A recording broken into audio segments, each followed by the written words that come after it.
సాతాను భయపడే 4 విషయాలు ఏంటో తెలుసా? సాతాను బిజీగా ఉండేవారిని చూసి భయపడ్డు. అలాగే అప్పుడప్పుడు దేవుని మీద నమ్మకం ఉంచే వారిని కూడా చూసి భయపడ్డు. అలానే రెగ్యులర్‌గా చర్చ్‌కెళ్ళే వారిని చూసి అస్సలు భయపడ్డు. మరి ఎవరిని చూసి సాతాను భయపడతాడు? మొదటిగా ప్రార్థన. మనుషులు నిజంగా దేవుని మీద ఆధారపడి ప్రార్థన చేసినప్పుడు సాతాను భయపడతాడు. చాలా మంది నోటితో ప్రార్థన చేస్తా ఉంటారు. వారికి అసలు భయపడనే భయపడ్డు. నువ్వు ఎప్పుడైతే నిజంగా యథార్థంగా దేవుని మీద ఆధారపడి ప్రార్థన చేస్తావో అప్పుడు మాత్రమే సాతాను నీకు భయపడతాడు.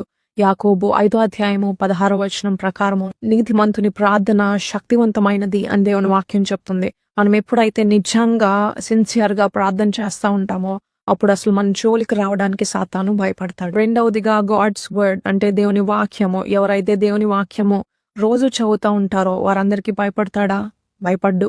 ఎవరైతే నిజంగా ఆయన సత్యాన్ని ఎరిగి ఆయన సత్యంలో బ్రతుకుతారో వారికి మాత్రమే సాతాను భయపడతాడు.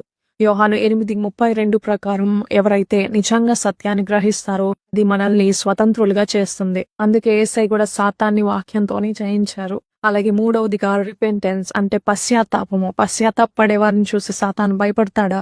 అంటే నిజంగా పశ్చాత్తాపడే వారిని చూసి ఖచ్చితంగా భయపడతాడు. 1 యోహాను 1:9 ప్రకారము ఎవరైతే వారి పాపాలను దేవుని దగ్గర ఒప్పుకుంటారో వారు క్షమించబడతారు.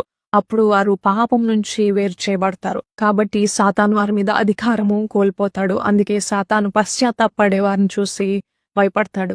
4వదిగా అథారిటీ ఇన్ క్రైస్ట్ అంటే క్రీస్తులో అధికారం. చాలా మంది మనకి క్రీస్తులో అధికారం ఉంది అని మర్చిపోతా ఉంటారు. లూకా 10:19 ప్రకారం శత్రుబలం అంతటి మీద దేవుడు మనకి అధికారం ఇచ్చి ఉన్నాడని దేవుని వాక్యం మనకి సెలవిస్తుంది. సో మనము ఆయన అధికారాన్ని కలిగి బ్రతికినప్పుడు సాతాను మనల్ని ముట్టుకోవడానికి ఖచ్చితంగా భయపడతాడు. ఫైనల్ గా సాతాను మీకు భయపడాలంటే ఆత్మలో ప్రార్థన చేయండి. అలాగే రెగ్యులర్ గా దేవుని సత్యమైన వాక్యాన్ని చదవండి. అలాగే మీ ప్రతి పాపాన్ని ఒప్పుకొని విడిచిపెట్టి ఆయన అధికారాన్ని పొందుకోండి. అప్పుడు మాత్రమే సాతాను మీకు భయపడతాడు. If you want such reminders, kindly follow and share our page. God bless you all.